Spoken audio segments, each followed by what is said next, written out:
Yes, I live in my car. Welcome to English Coach 3Ts. I'm teacher Tanya, and today I want to answer some of the questions I got when I did the video recently about becoming a nomad. But first, if you would like to learn more about the vocabulary and the English phrases that I'll use in this video, you can join my free More English Club at the link in the description below. So let's get into it. This is my home. And a lot of people think, ooh, that's really strange. And it is definitely not very common. However, as I said in the previous video, which I'll put a link to above and in the description, there are a lot of people who are nomads, someone who doesn't live in one place, like one house or one apartment. Now, I do live here in my car, but of course I move around. And in addition to living in my car, sometimes I am house sitting. I'll tell you more about what house sitting is here in a little bit. But one of the things I want to answer first is, yes, I have everything I need in my car. I have a living room, a bedroom, a kitchen, a bathroom. I have everything I need. Now, having said that, my hope is that I will soon get something bigger, not a house, but something that will allow me to have more space for some of those things that I mentioned. But let me give you a little tour around what I currently have so that you can learn more about what I'm doing. Here you can see walking towards the car and coming into my little tiny house where SB is lying on the bed. And you can see that I've been working on my laptop standing at the back of the car on the beach. From that video, you can't see everything that I have, but you get a good idea of about how much space I have in the back here. And of course, I use space up in the front seat as well. One of the things you can't see is that I do have a refrigerator right over there, and it does plug in to my solar. So sometimes I'm able to use the solar energy to have electricity for the refrigerator. Other times I just get ice. It kind of depends on where I'm at, how much sun there is, that kind of thing.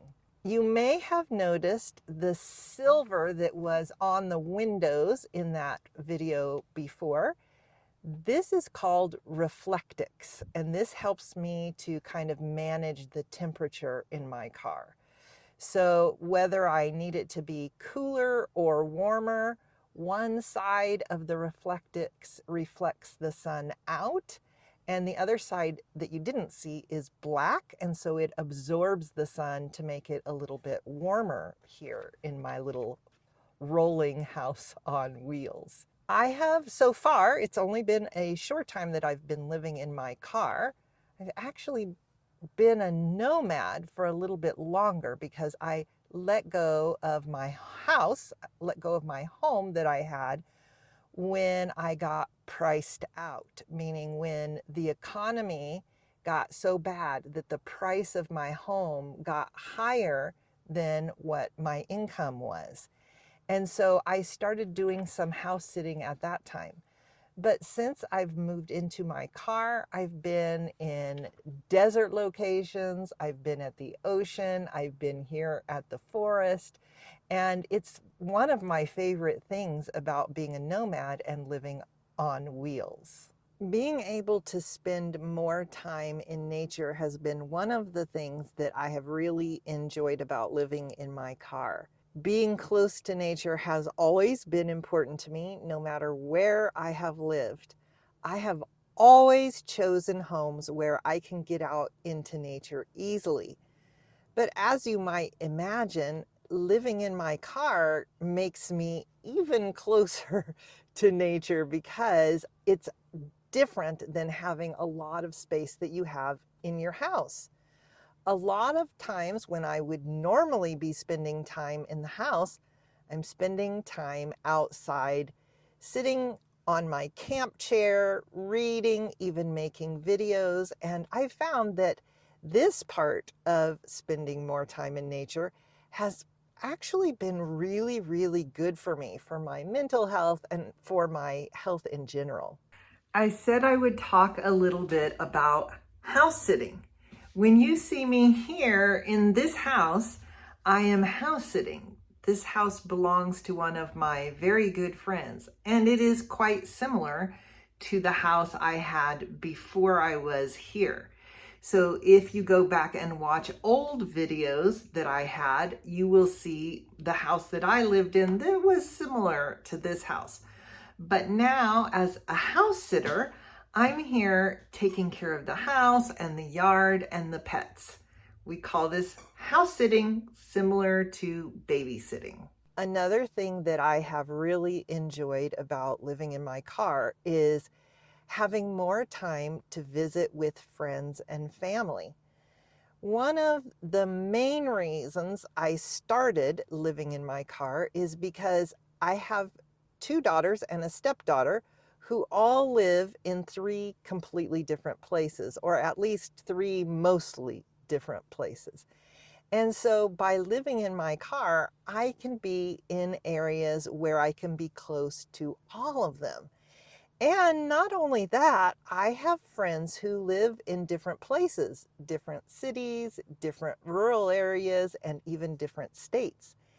And because I live in my car now, I have already, and I know that I will in the future, have the chance to see more of my friends and family that I don't normally see when I'm living in one place. Another reason that I decided to live in my car, specifically now, is because of the economy. I talked about this a little bit in the previous video, but I didn't say a lot about it. I have really always been fascinated by the idea of being a nomad, living in a car or an RV or a tiny house or something like that. And what happened was when the American economy just kept getting worse and worse, I had to really look at really what can I afford? What can I do with my budget? So a budget is the plan you have on how you're going to spend your money, and it also tells you how much money you have to spend. And the economy in the United States was going up quickly, whereas my income, as usual, just would go up slowly. Typically, this is what the economy would do too. But recently, the economy just really has been difficult, and especially here in the Southwest. I think this is true all over the country. I have friends in the Northeast, in the Northwest, in the center part of the country, in the south part of the country, all over the country, and everyone is having a difficult time with the economy in one way or another. And of course, it's different in different areas and different for different people for a lot of different reasons. This is one of the reasons I became a nomad living on wheels now, because it is something I could do where I could have my own space and save money in comparison to having an apartment or a house, which has become super, super expensive here in the United States. As a nomad living on wheels, one of the things I've already done is spent some time in cities and some time out in nature or out in rural areas. And I have a few pictures here so you can see some of the different things that I have done. I will say that I learned that staying in the city is often called urban camping. A city is an urban area, and it's not exactly like camping, but because you're staying in your car, it's somewhat like camping. And urban camping is just not my favorite thing. The main reason I've chosen to do it when I have is A, one of my daughters lives in a big city, and B, I need to go into the city to resupply. So in other words, to get more things I need, like food and water and things like that. I have enjoyed learning more about both the city and the rural areas by living in my car.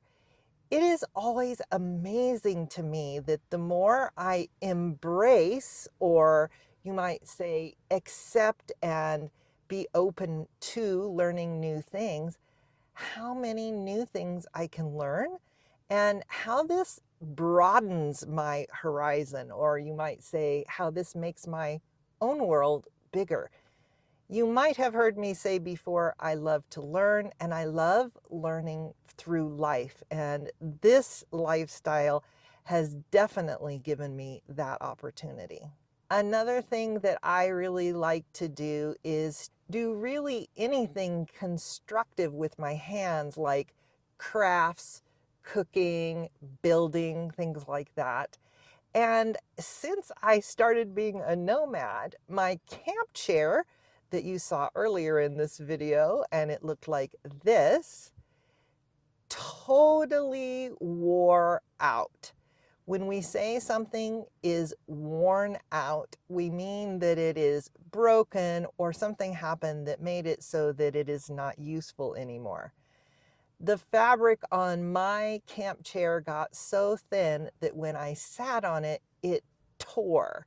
And because of that, it was worn out. I know that a lot of people, I could even say the majority of people, would have tossed it. When we say to toss something, in this case, to toss it, we mean to throw it away or throw it out, to put it in the garbage. But the frame to this chair was still very strong and perfectly good. And I was out in the middle of nowhere. And one of the sayings that we have is, necessity is the mother of invention, meaning that when you need something, you will find a way or invent a way to get what you need. And I had some yarn that someone had given me that wasn't yarn I was going to use on a different project. And so I started weaving a new seat. And little by little, my chair was something I could use again. Even though it is totally usable now, it's something that I can use easily, I think that I will continue to weave this chair seat to make it even stronger. And this is something I've really enjoyed doing in my first month or two of being a nomad. I've sometimes done it sitting on the ground outside in nature, or if I was house sitting, I would do it sitting outside on the porch. So some cultures don't have porches, but here in the United States, it's really common for a house to have an outdoor area that we call a porch. Typically, if it's on the front of the house, it's a porch. Sometimes if it's on the back, it's a porch or a deck or a terrace, or could be called a couple of different things. But in this case, I was on the porch doing some more weaving on my chair. And one of the reasons I like this, not only because I enjoy doing handicrafts, but also because now this chair tells a story. I'll put up the little air quotes for it tells a story. So obviously the chair doesn't talk, but when something obviously has a story that you can see, we say that it tells a story. I'm curious if you have sayings like these last two that I said, necessity is the mother of invention, or something tells a story. Do you have these sayings in your native language? I will say that changing from living in a house to living in a car has been one of the most difficult things I have ever done, as well as one of the most rewarding things I've ever done. Rewarding meaning there are many things that I got from this experience, and I know there will continue to be difficult times, rewarding times, and just everyday times like we have no matter where we live. I spent a lot of time researching and making plans for this new lifestyle. But like anything else, there are just some things you can't plan for. And because of that, there have been things that were surprising, things that were disappointing, things that I didn't think of that I'm very grateful for, and things that happened that I wish hadn't happened. That being said, I'm curious what your questions are about being a nomad, living on wheels, and what it's like in the United States. And yes, I'm still teaching and doing all of the things I've always done here at English Coach 3Ts. In fact, I have a new fluency program for people who have an intermediate level of English and want to become advanced English speakers. In order to be fluent, there are many things that you need along the journey, and the We Speaks Fluency program provides so many of those things, like people to talk to, classes with a teacher on Zoom, me, and a chatting platform, and more. If you want to find out more about this program, click on the link in the description below, and hopefully I'll see you in class soon. And if you want to learn more English phrases, vocabulary, and things like that here on YouTube, go ahead and click on the video I've put here, and I'll send you off with a couple of pictures I've gotten recently of Espy. See you soon.